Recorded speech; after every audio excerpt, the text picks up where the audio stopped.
Welcome to the Afterspin, opinions from thought leaders in our state. I want to ask Bev Perdue and Anna Bevan Gravely. A recent report indicated that only 1 in 5 high school students could correctly answer basic questions on personal finance. Well, the legislature was concerned about this, and starting next year, they've mandated all high school freshmen have to take an economics and personal finance course before they can graduate. Now, educators say the only way to fit this into our curriculum is to eliminate a section on American history. What's your reaction to this requirement and its consequences? Surveys have said our students don't know history either. How are we going to balance all this, Bev?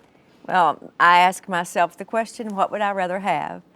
A worker who could balance a checkbook or a worker who was a great, productive citizen and understood the Constitution and why voting is important? I chose the latter.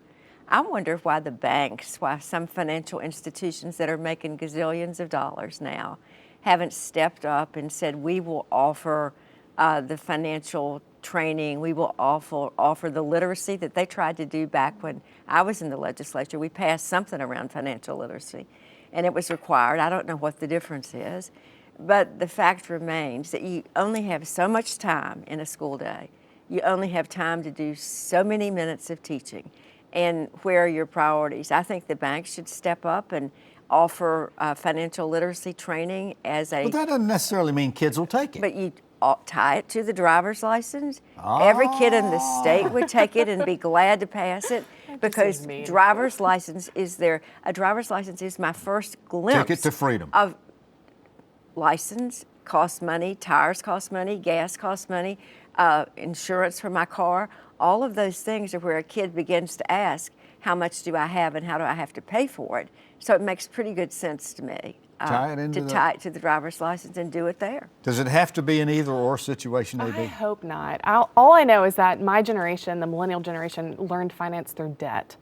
That's a reality. How much interest they're putting on that credit card every month? More than that, how much does school cost? Yeah. And how much is it going to follow you around forever? And one thing, I saw an interesting statistic that was both sad and also funny at the same time, that millennials are saving 15% more than Generation Z, but have 169% more debt. Oh, wow. Yeah, so I think Generation Z is learning a lot from the millennial generation and what schools they look at, how they approach finances. The average age is 13 for a Generation Zer to start looking in financial planning. So they're starting younger because they've seen like their cousin or their brother or their babysitter go through having to make really tough decisions based on finances. And it's a very real thing for millennials. I mean, you pretty much have to hand in your millennial card when you pay off your student loans. Like that's a pretty understood statement. You'll be that old. That is true. Yeah, that is true. Yeah. But in order to say, like, you have to choose between a portion of history and financial literacy, I feel like that doesn't really seem all that fair. I know in our particular case, Bev, I don't know about you, but we had some of this at home. I looked at those questions in this, and most of them were fairly obvious questions. There were a couple of them that you had to think a little bit more about.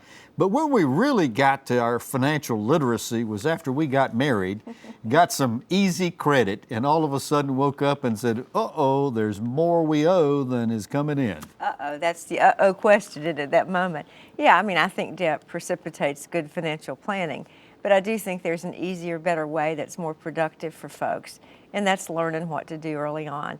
I couldn't balance a checkbook when I got out of college. I didn't have a clue how to do it. But when I realized I was on my own and my finances were my own, I learned pretty quickly. And so you learn as you go through life. I do think, again, I'll underscore the point, there's only so much time in the day. And every time somebody gets a new idea, they say, well, let's make it a law that we have to teach it in North Carolina's school system. That's just really beyond the pale. Teach those kids Well, could basics. we start it earlier? I mean, do we have to wait to high school? Couldn't we start this in earlier grades? I would start it with the driver's license. I think there's not a frame of reference. Like you can teach something. I mean, like the old adage that people don't really understand what taxes are until you get your first paycheck. And in high schools, when things start to make a little bit more sense, you take on like some babysitting side hustle jobs, or you work at Chick-fil-A. You like start to actually engage the workforce in a way that is more independent and more individual than it was before. So I think that's probably when you would start it. One thing is for sure, based on the statistics that we read and see about the amount of consumer debt people have and the lack of savings that people have today, there's certainly a need for this financial literacy element coming from somewhere, somehow, by somebody. No question about that. Well, thank you for watching the After Spin. We'll have more video all during the week on ncspin.com.